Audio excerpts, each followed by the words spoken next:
सबसे पहले तो एक अच्छी बात यह हुई कि काफी लंबे सूखे के अंतराल के बाद थोड़ी सी वर्षा आपका के अपने बगीचे की ओर ध्यान देना, माइट को चेक करना, वुलिया फीड को चेक करना, पत्तों की बीमारियों को चेक करना कि कौन सी बीमारी आई है। जो ओवरडोजिंग कंपनी और दुकानदार मिलके करवा रहे हैं वो हमारी इंडस्ट्री के लिए बहुत ही घातक है। के पत्तों पे या पेड़ में माइट के एग्स है, आप कोई भी चीज डालें वो ब्लास्ट हो गए और माइट आएगी। नमस्कार, मैं डिम्पल पांचटा। आज मैं आप लोगों के बीच बागवानी की बातें लेकर उपस्थित हुआ हूं। तो बागवान भाइयों, सबसे पहले तो एक अच्छी बात यह हुई कि काफी लंबे अंतराल सूखे के अंतराल के बाद थोड़ी सी वर्षा आई और ये अभी नाकाफी है। अब उम्मीद करते हैं कि आने वाले दिनों में और अच्छा मॉनसून बरसेगा। इतना सूखा मैंने भी अपने बहुत सारे बुजुर्गों से पूछा कि आपने कभी ऐसा ड्रॉट देखा, तो उन्होंने ये बताया कि हमने ऐसा ड्रॉट कभी नहीं देखा। बहुत सारे ऐसे एरियाज थे जहां पर काफी अच्छी वर्षा हुई है, मगर जो हमारा ये एरिया रहा यहाँ का, खास तौर पर रोडू के सराउंड का, तो खड़ा पत्थर से इधर का, तो यहाँ की स्थिति बहुत ही अलग थी। अब मुझे इतना एग्जैक्ट नहीं, मगर मैक्सिमम जगह से तो ड्रॉट की ही खबरें आती थी। तो बहुत सारा नुकसान जो हो चुका है, आप देखिए आजकल पीयर की बहुत ड्रॉपिंग हो रही है जिससे लोग बहुत परेशान हैं। पत्ते पीले पड़ रहे हैं, उससे लोग बहुत परेशान हैं। न्यू प्लांटेशन थी वो ऑलमोस्ट खत्म हो चुकी है मैक्सिमम लोगों की। सिर्फ बहुत सारे कम ऐसे लोग रह चुके हैं जिन्होंने अपने पौधे सरवाइव करे या जिनके पास पानी की व्यवस्था थी। तभी हम रोज बोलते हैं कि सरकार को हर घर नल के बजाय हर खेत नल की बात करनी चाहिए, जिससे ऐसी स्थितियों में भी हमारा बागवान किसान उभर कर आए और उसको ये प्रॉब्लम्स ना हो। क्योंकि लगभग 10-10 साल एक किसान बागवान के अपने पौधे को तैयार करने में लग जाते हैं। अगर वो सूख जाएंगे तो आप समझ सकते हैं कि स्थिति कितनी ही खराब हो सकती है। तो बागवान भाइयों, आज बहुत सारे ऐसे बातें तो बहुत सारी, अब पता नहीं किस किस चीज को मैं टच कर पाऊंगा, मगर कोशिश ये करूंगा कि आपकी जो प्रॉब्लम्स है इस वक्त की, वो सारा इस चीजों का मैं समाधान करने की कोशिश करूं और अपने पर्सनल एक्सपीरियंस के आधार पे आपसे मैं साझा करूं जानकारियां। तो सबसे बड़ी जो प्रॉब्लम इस वक्त जो आ रही है, जो मुझे भी ज्ञान हो रहा है या जो मैं अपने ऑर्चर्ड में भी देख रहा हूँ, वो है पत्तों का पीला पड़ना। तो बागवान भाइयों, मैं देख पा रहा हूं अभी तक सिर्फ अल्टरनेरिया के थोड़े बहुत स्पॉट्स ब्राउन कलर के कुछ पत्तों के ऊपर दिखने शुरू हो चुके हैं। क्यों? इससे पहले अब, और ये बहुत लेट है, और बार बहुत जल्दी पत्तों की बीमारी आ जाती थी। वो इसलिए आती थी क्योंकि ह्यूमिडिटी कंडीशन मिलती थी। साल ड्रॉट का टाइम रहा तो पत्तों की बीमारियां बहुत कम आई है। अब अल्टरनेरिया बहुत ही कम कम कहीं कहीं दिखना शुरू हो गया। जैसे ही आप देखेंगे कि पीछे कुछ बारिशें हुई, अभी 4-5 दिन तक मौसम साफ है, फिर 28 के बाद फिर से मौसम खराब है। तो जो ये पीरियड रहेगा यहाँ का, यहाँ पर अब फंगस मल्टीप्लाई होगी। आप देखेंगे थोड़ी ग्रीनरी आनी शुरू हो चुकी है, घास आना शुरू हो चुका है। तो अब फंगस ऊपर की ओर आएगी और मल्टीप्लाई होगी। और ये जो उपयुक्त समय है 4-5 दिन का, जो अभी बिल्कुल सूखा है, यहाँ पर अब आप अच्छी फंगेसाइड की ओर जरूर जाए, क्योंकि अब बीमारियां फैलनी शुरू होगी। अब आपका शेड्यूल बिल्कुल अप टू डेट होना चाहिए। अब आप इसको लंबा नहीं खींच सकते। तो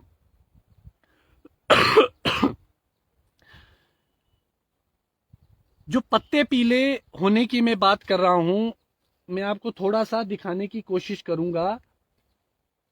लगभग कुछ पत्ते इस तरह से पीले हो रहे हैं। एक तो बिल्कुल छोटा पत्ता इस तरीके से पीला होता है, जो वीक होता है वो ऑटोमेटिकली झड़ता है।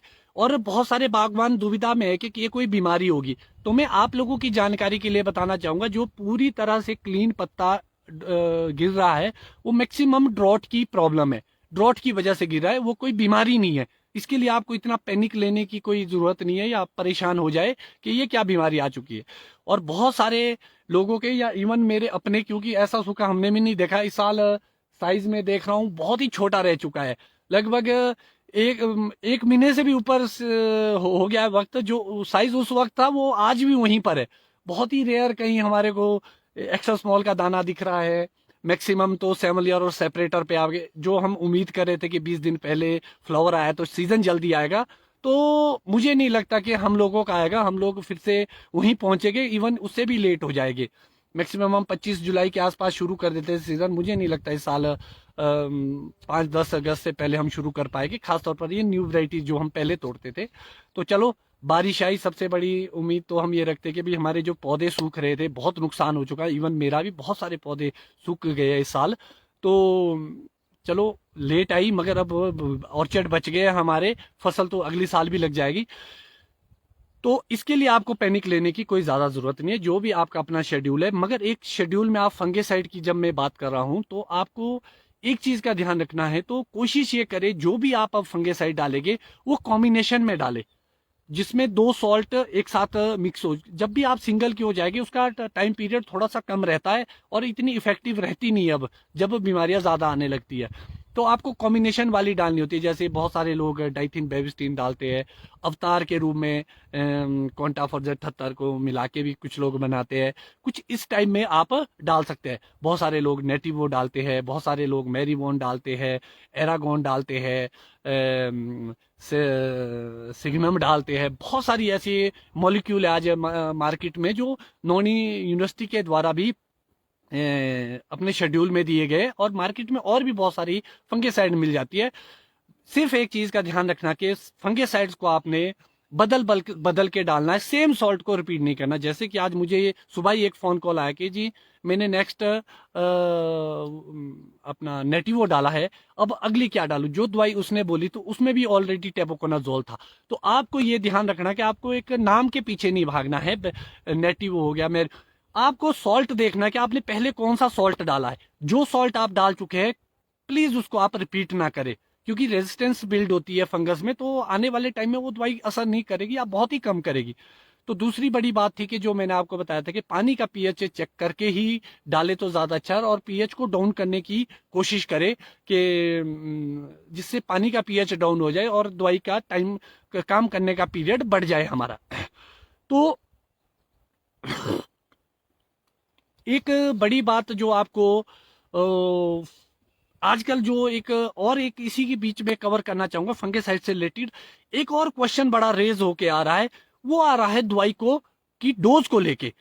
तो बागवान भाइयों, बड़ी हैरानी होती है मुझे कि इतना बड़ा विभाग है हमारे पास। क्योंकि यूनिवर्सिटी में का मैं इसमें दोष नहीं दूंगा, क्योंकि यूनिवर्सिटी तो अपने आप सर्च करती है और दिन रात अपना काम करिए। जो हमारा विभाग है बाग हॉर्टिकल्चर विभाग, वो कहाँ सोया हुआ है। दवाई को डोज के लेके आपको याद होगा कि 1-2 साल पहले भी मैंने नॉन यूनिवर्सिटी के वीसी साहब को और हॉर्टिकल्चर डिपार्टमेंट के डायरेक्टर साहब को भी अपने एनजीओ के माध्यम से, एक लेटर के माध्यम से अवगत कराया था। उसके बाद यूनिवर्सिटी ने एक वीडियो भी रिलीज करी थी डोज को लेके। तो डोज का जो बड़ा कंफ्यूजन है, उसमें कंपनी और शॉपकीपर मिलके हमारी इंडस्ट्री को बर्बाद करने पे तुले। क्यों? मैं हमेशा बुराई नहीं करता हूं, कंपनी हमारे लिए सर्च कर रही है, मगर जो ओवरडोजिंग कंपनी और दुकानदार मिलके करवा रहे हैं, वो हमारी इंडस्ट्री के लिए बहुत ही घातक है। उदाहरण के रूप में मैं सबसे बड़ी टॉप ब्रांड कंपनियों में बासफ को लेना चाहूंगा। बासफ के 2 प्रोडक्ट जो अमूमन डाले जाते हैं और जो काफी चलन में रहते हैं, एक मैरीवोन और दूसरा सिग्नम, उसके डोज को लेके आपको याद होगा कि मैरीवोन के डोज को लेके लास्ट ईयर जब मैंने यूनिवर्सिटी को पत्र लिखा था, तो उनकी एक वीडियो आई थी। अभी कुछ दिन पहले सीआईए के कॉन्क्लेव में गौतम जी बैठे थे, डॉक्टर भूपेश गुप्ता जी बैठे थे। मैंने सेम क्वेश्चन वहां भी रेज करा, खासतौर पर एक मैरीवोन को लेके, क्योंकि हम डालते हैं उस दवाई को। तो जो उसका डोज है, मुझे ये नहीं पता कि आपके इलाके में क्या हो रहा है, मगर मैं अपनी रोडू की बात करूं तो यहाँ का शॉपकीपर और कंपनी वाले 80 से लेकर 120 ml तक डलवा रहे हैं फार्मर से, और जो कि बहुत ही, मैं नहीं मानता कि इससे बड़ा कोई क्राइम हो सकता है।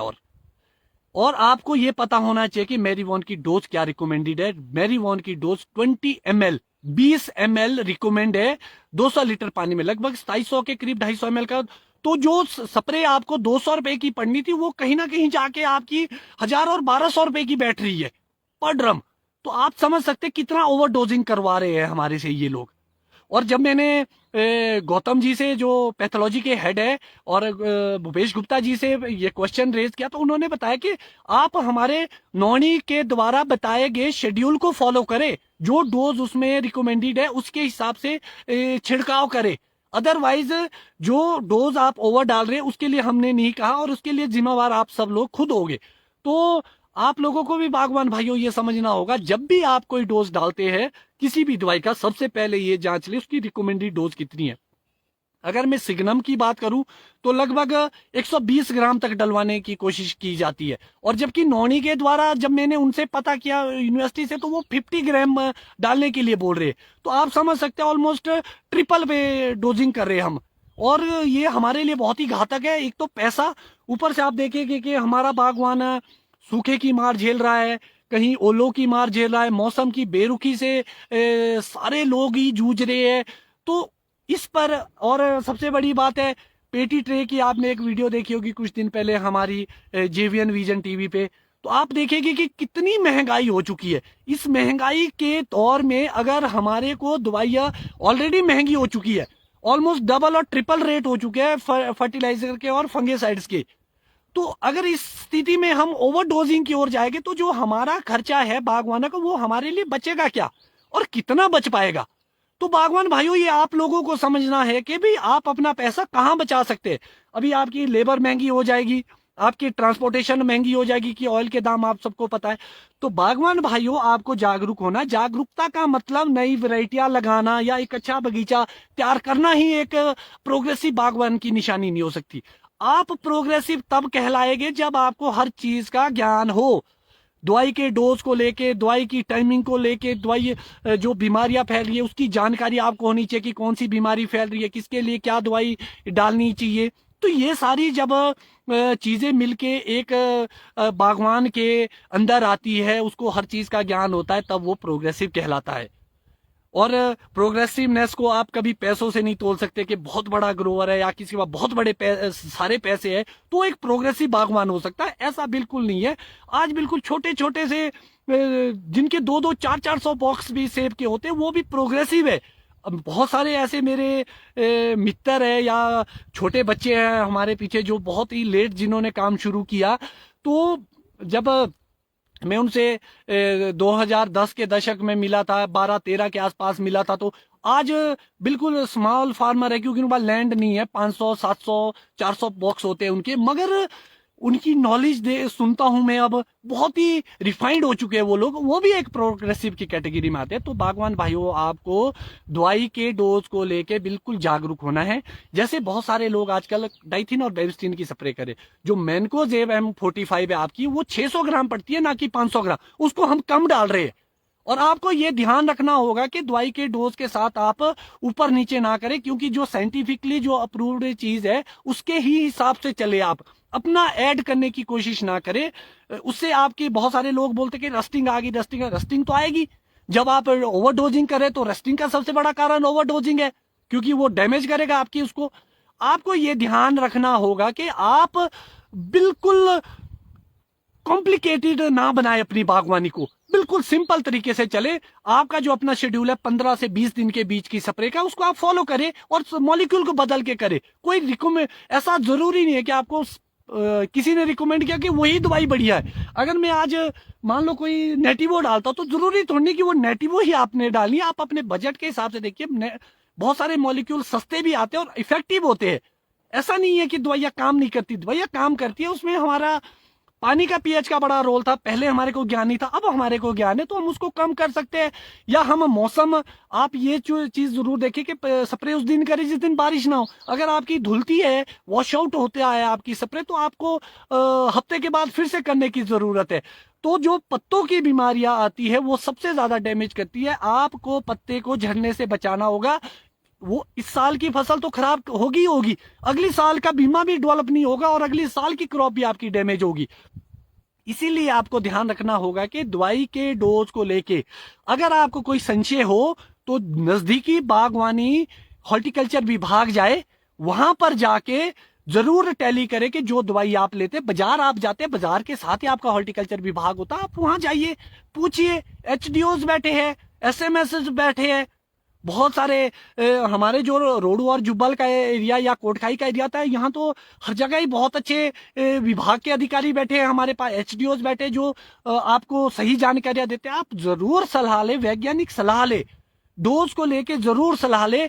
अगर आपको डोज को लेके कोई संशय है, आपके पास जो नौनी का चार्ट है, स्प्रे सारणी है, उसको देखिए। अगर आपको वो भी नहीं मिलता है तो आप गूगल पे जाके स्प्रे शेड्यूल 2022 का आप शेड्यूल निकालिए, उसपे पूरा शेड्यूल नौनी ने अपडेट किया हुआ है, आप वहां पे डोज को देखिए। कभी भी ओवरडोजिंग ना करे, मैं आपको बता रहा हूं और आगाह भी कर रहा हूं, क्योंकि मेरे सारे डॉक्टर साइंटिस्ट से अभी कुछ दिनों पहले मुझे बड़ी खुशी हुई, रत्नाड़ी के आई थिंक लाइक राम ओस्टा जी का मुझे फोन आया, सेम प्रॉब्लम को लेके, डोज को लेके। मैं बहुत खुश हुआ कि इतने सीनियर सिटीजन होते हुए उनका बागवानी के प्रति पैशन है, और उन्होंने एक लेटर कंपनी को लिखा, बासव को, और एक नौनी को लिखा है, और सारे हॉर्टिकल्चर मिनिस्ट्री को भी लिखा है शायद उन्होंने, जो मुझे उन्होंने बताया। तो जो डोज लेके आप देखेंगे उसके पीछे की सफाई क्या आई कंपनी की, या आप कंपनी की बताऊंगा मैं, कंपनी की सफाई में उन्होंने क्या कहा है कि डोज हम इसलिए डालते हैं क्योंकि, अगर आप मैरीवॉन की बात कर रहा हूं मैं एक एग्जांपल के लिए, क्योंकि सबसे ज्यादा प्रॉब्लम्स बड़ी कंपनी के साथ आती है, जिसको सबसे ज्यादा यूज किया जाता है। कंपनी बोलती है कि अगर आप उसका 20 ml का डोज डालेंगे तो वो बहुत कम दिन तक काम करेगी, और अगर आप उसको डोज को 50 या 80 100 तक डालेंगे तो वो ज्यादा दिन तक। मुझे तो ये समझ नहीं आता कि ये कौन सी साइंस है। वो खुद को ज्यादा समझदार समझ रहे हैं, हमें बेवकूफ समझ रहे हैं। तब तो हमारे को पैरासीटामोल का पूरा पत्ता ही खा देना चाहिए, ताकि लंबे टाइम तक बुखार ही ना आए हमारे को। ऐसा नहीं होता है बागवान भाइयों, दवाई का डोज बढ़ाने से आपके दिन नहीं बढ़ सकते। ये साइंस बोलती है, ये साइंटिफिकली है। ऐसा नहीं होता है, ना ह्यूमन बीइंग के साथ होता है, ना प्लांट्स के साथ होता है। याद रखना, ओवरडोजिंग अगर आप कम डालेंगे तब ये हो सकता है कि असर कम करे और उसका साइड इफेक्ट नहीं होता। जब आप ओवरडोजिंग की ओर जाते हैं तो डेफिनेटली वो आपके ऑर्चर्ड को खराब करता है, आपके फ्रूट को खराब करता है, और आपकी पत्तियों को खराब करता है। मैक्सिमम आज देखिए कि आप बहुत सारे लोग पत्तियों की जलाने की, फाइटोटॉक्सिसिटी की प्रॉब्लम से, वो मैक्सिमम ओवरडोजिंग की मार है। तो आपको ये ध्यान रखना कि ओवरडोजिंग ना करे, पहले जांच ले, परख ले, उसके बाद ही आप स्प्रे डाले। कभी भी ओवर ना करे डोज को। उसके साथ साथ जो आजकल बहुत ही प्रॉब्लम आ रही है ऑर्चर्ड में, वो आ रही है एक वुली एप्पल एफिड की। पीछे भी हमने कहा था कि भाई स्पॉट स्प्रे कीजिए। अगर आपके स्पॉट स्प्रे से कंट्रोल नहीं हुआ है तो आप थायोमेथोक्सोम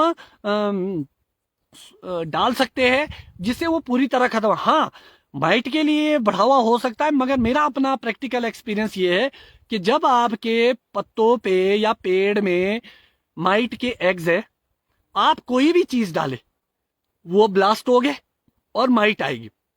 ऐसा नहीं होता कि भाई इंसेक्टिसाइड डालने से आपके माइट पैदा होगी। माइट कैसे पैदा होगी? तब होगी ना जब एग्स होंगे कहीं पे। वो ब्लास्ट होने ही आज नहीं होगे तो हफ्ते के बाद होगे, क्योंकि जो जीवन चक्र है माइट का वो लगभग 7 से 8 पीढ़ियां चलती है इनकी, और 1-2 पीढ़ी तो इतने को काम भी कर चुकी है। एग लेइंग करेगी, फिर चलेगी, एग लेइंग करेगी, लगभग 12-13 दिन तक माइट जिंदा रहती है। तो आपको ये देखना है कि जो वुली एप्पल एफिड है, आप अगर आपके बहुत ही इफेक्टिव हो चुका है, तो बहुत सारी डैमेज कर चुका है ऑर्चर्ड को, तो आप जरूर स्प्रे की ओर जाए, और थोड़े से के लिए ना जाए, उसको स्पॉट स्प्रे से कंट्रोल करें। तो थायोमेथोक्सम एक बढ़िया ऑप्शन हो सकता है आपके पास, जो अच्छी तरीके से उसको आप ब्रांड नेम बहुत सारे नाम चाहते हैं, एक एविडेंट करके भी आता है शायद थायोमेथोक्सम, बल्कि जो एलिका डालते हैं उसमें थायोमेथोक्सम और एक दूसरा सॉल्ट और है, वो कॉम्बिनेशन में है, तो वो थोड़ा एक्सपेंसिव पड़ जाता है आपके लिए। आपको ये देखना कि जो आपके बजट में हो, जो सस्ता पड़े, उसको आप डालें। और वुली एप्पल एफिड को बहुत ही खतरनाक चीज है, इसको भी आपको कंट्रोल करना होगा। इसके साथ आता है माइट। अगर मैं अभी बागवान भाइयों अपने ऑर्चर्ड की बात करूं, याद होगा आपको कि मैंने आपको पीछे 2 लीटर HMO और 20 ml मैजिस्टर आप देखिए, अब रजिस्टर का डोज लगभग 50 ml डलवाया जाता है और 20 ml में भी वो अडल्ट को मार देता है। एक्स को तो वो नहीं मारता, अडल्ट को मार देता है। तो जो स्प्रे की थी, अभी तक एक भी कीड़ा मेरे पूरे ऑर्चर्ड में कहीं भी नहीं है। एक मेरे पास घर के पास थोड़े से 30-35 छोटे से पौधे हैं, तो वहां पर मैंने वो नहीं डाला और वहां मुझे दिखनी शुरू हो गई है माइट, एक एक दो दो कीड़ा। तो आप समझ सकते हैं कि इसमें मैंने जब मुशोबरा के जो एक्सपर्ट थे उनकी जब सलाह ली माइट को लेके, तो मुझे बड़ा ही फायदा मिला इस चीज का।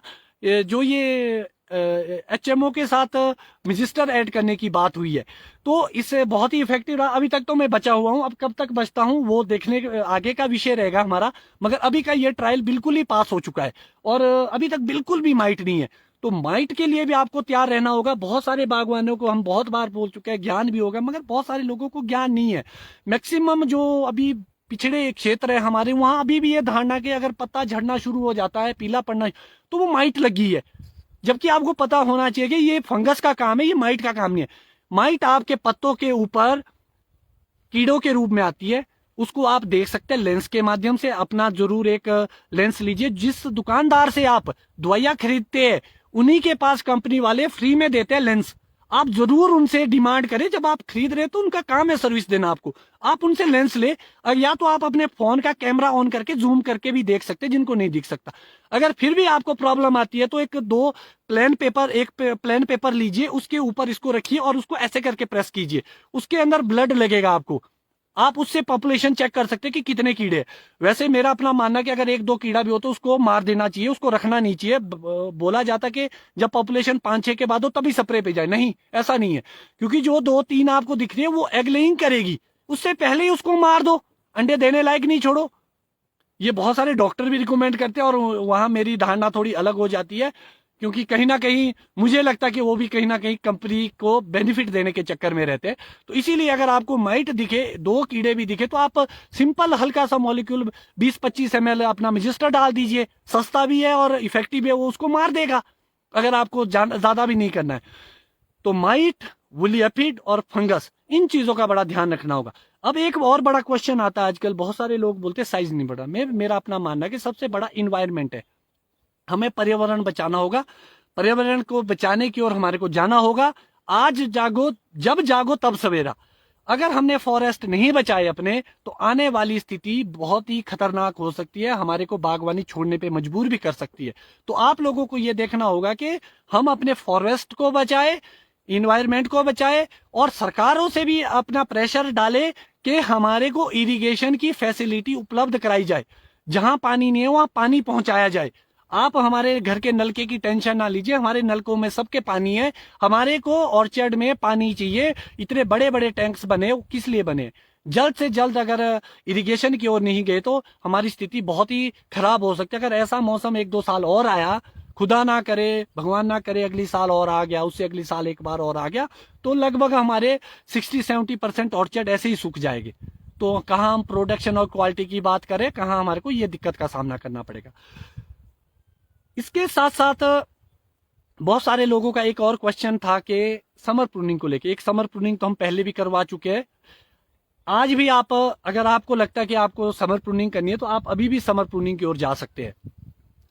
और एक बहुत ही महत्वपूर्ण और एक चीज है, जो छोटे प्लांट्स है, जिसमें इस साल आप देखेंगे कि ग्रोथ बहुत कम है ऑर्चर्ड में। मेरे तो खुद भी बहुत ही कम हो गई है ऑर्चर्ड में, क्योंकि ना हम नाइट्रोजन दे पाए अपने ऑर्चर्ड में, मार्च के बाद से ही सूखा पड़ा था, और ना कोई और चीज हम ऐसी दे पाए कि जिससे अपटेकिंग हो, बहुत ही ज्यादा सूखा था। तो अभी आप क्या कर सकते हैं, आजकल का बड़ा उपयुक्त समय, जो कैल्शियम नाइट्रेट आपके पास अवेलेबल है, या आप किसी भी रूप में नाइट्रोजन देना चाहते हैं, तो हर 15-20 दिन में छोटे प्लांट्स में, जैसे ही आजकल भी आप डाल सकते हैं, जैसे ही बारिश होगी बारिश में डाल, हर 15-20 दिन में आप छोटे प्लांट्स में उसकी उम्र के हिसाब से नाइट्रोजन देते रहे, जिससे वो ग्रोथ की ओर जाएगा। तो ग्रोथ आनी बहुत ही जरूरी है, खासतौर पर छोटे प्लांट्स में। हाँ, ये वाला सूखे का मौसम उन लोगों के लिए बहुत बढ़िया है जिनके ओवर वेजिटेशन थी अपने बगीचों में। तो ओवर वेजिटेशन इस साल काफी हद तक कंट्रोल हो चुकी है बहुत सारे लोगों के, और वो बीमो की ओर जा रही है।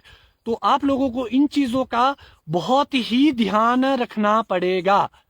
और इसके साथ साथ आपको ज्यादा पैनिक होने की जरूरत नहीं है। आज एक और बड़ा क्वेश्चन है जो अब बड़ा दिमाग में आता है हर बागवान के, वो आता है कलर इश्यूज को लेके, कलर प्रॉब्लम। तो बागवान भाइयों, मैं थोड़ा सा अपने एक्सपीरियंस के आधार पे आपको बताना चाहूंगा। मैंने ये फील करा है, जो हमारे से पोटाश पोटाश पोटाश ही डलवाया जाता है कलर के लिए, कोई बायो पोटाश, कोई फलाना पोटाश, मेरा अपना मानना कि इतना ज्यादा कलर पोटाश नहीं लाता है, और ना उसका इतना बड़ा बहुत ही ज्यादा रोल है इतना। मेरा अपना मानना है कि जो सुपर है, सिंगल सुपर फॉस्फेट है, वो तो ज्यादा कलर की ओर ले जाता है। ये मेरा अपना पर्सनल एक्सपीरियंस है इतनी साल का। तो जब भी आप डालें, या तो आप कॉम्बिनेशन में डालें। बहुत सारी ऐसी मार्केट में आती है अब, 04932 करके भी आता है, जीरो, और भी बहुत सारी कंपनीज बनाती है अलग अलग उसको लेके।